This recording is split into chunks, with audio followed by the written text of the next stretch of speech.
苗族有蛊吗？你是不是看过这样的视频？最让我感到害怕的是蛊苗，也是后人一直传说的下蛊。但你问10个苗族姑娘，可能9个都会告诉你没有。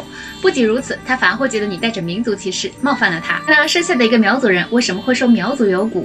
巫蛊的标签是怎么贴到苗族身上的？而这就要从上古时期说起。苗族发源于长江黄河之滨，是中华民族中最古老的民族之一。它有着非常原始而古老的宗教巫文化，信奉万物有灵，尊崇祖先信仰。后来楚国的尚巫文化也是受它的影响。很多古老民族文化都有一个共性，那就是巫医结合。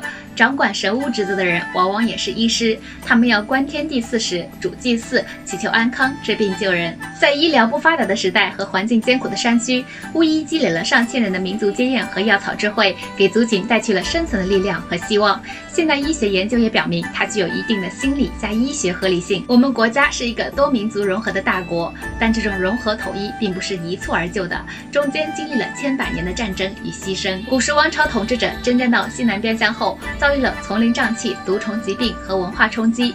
为了阻止民族通婚，就利用南疆民族的尚巫文化，将蛊转化为对少数民族女性的一种污蔑化谣言。这种形象随着典籍记载和文学杜撰日益加深。明清时，苗是对西南众多少数民族的泛称，而蛊也不是苗族的专属。这个梗被不同朝代的宫斗剧都拍烂了，类似的巫术在全国甚至世界各地都能找到。苗族分东中西3大方言，唯一声称自己有蛊的仅有东部湘西方言中的一支。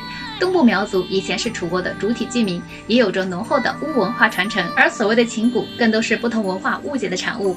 就跟大家去月老庙求姻缘、上同心锁、烧香拜佛、祈求白头偕老一样，都是美好的信仰祈愿，千万不要被天花乱坠的毒虫说吓到了。当你戴着有色眼镜去亵渎它时，它才会转化为对你有伤害性的心理之蛊。说到底，真正的蛊其实在人的心里。现在你网上看到的说苗族有蛊下蛊博人眼球的视频，10个有6个都是卖瓜子的阿婆脚本。这巷子门口有个卖瓜子的老太太，她好像很凶，买完瓜子多抓一点，我又抓了人家的瓜子，可是这次我回家就肚子痛。有些网红连文案都懒得改，套路一模一样，我都不想吐槽。我家住在一个小巷子里，巷子门口有一个卖瓜子的老太太，意不意外？开不开心？中华民族历经5000年的风雨才融合下来，今天我们更应打开彼此的心墙，互相尊重宗教文化，才能互相学习，和睦共处。下次别再问苗族姑娘那么傻的问题啦。